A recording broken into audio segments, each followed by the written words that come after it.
कोल्हापूरच्या पालकमंत्र्यांचा कर्नाटक सरकारला इशारा.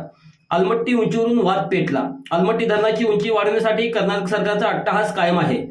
तसेच यासाठी कायदेशीर हालचाली करण्यासाठी देखील कर्नाटक सरकारचे प्रयत्न सुरू आहेत. या पार्श्वभूमीवर कोल्हापूरचे पालकमंत्री प्रकाश आंबेडकर यांनी आता थेट इशारा दिला आहे.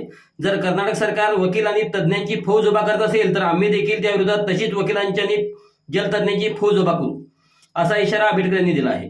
कोल्हापूर येथे बोलत असताना प्रकाश आंबेडकर म्हणाले, अलमट्टी धरणाची उंची वाढवण्याला महाराष्ट्र सरकारचा विरोध असल्याचे केंद्राकडे स्पष्टपणे सांगितले आहे. अलमट्टीमुळे सांगली आणि कोल्हापूरला सर्वाधिक फटका बसणार असल्याचे ते म्हणाले. धरणाची उंची वाढवण्यासाठी जर कर्नाटक सरकार अशा पद्धतीने वकील आणि जलतज्ञांची फौज उभा करत असेल तर आम्ही देखील त्या विरोधात तशीच वकिलांची आणि जलतज्ञांची फौज उभा करू. कायदेशीरदृष्ट्या जे जे करावे लागेल ते आम्ही करू. पुढे बोलताना आंबेडकर यांनी सांगितले की दरवर्षीप्रमाणे जास्त पाऊस पडणार असल्याचा हवामान विभागाचा अंदाज आहे.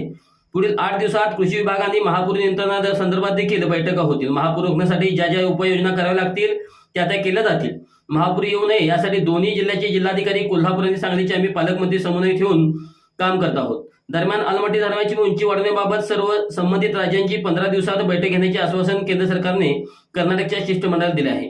आंध्र प्रदेश, तेलंगणा आणि महाराष्ट्र या राज्याचे या धरणाची उंची वाढवण्याला विरोध आहे. त्यामुळे हा विषय वादाचा मुद्दा ठरत आहे. अलमट्टीची उंची वाढवण्याला कृष्णा नदीत पाणी वाटप लवादाने परवानगी दिली आहे. त्यामुळे धरणाची उंची 519 मीटरवरून 524 मीटरपर्यंत वाढवण्याबाबतची अधिसूचना जारी करावी, अशी मागणी मुख्यमंत्री सिद्धरामय्या यांच्या नेतृत्वाखाली शिष्टमंडळाने केंद्रीय जलशक्ती मंत्री CR पाटील यांची भेट घेऊन केली आहे.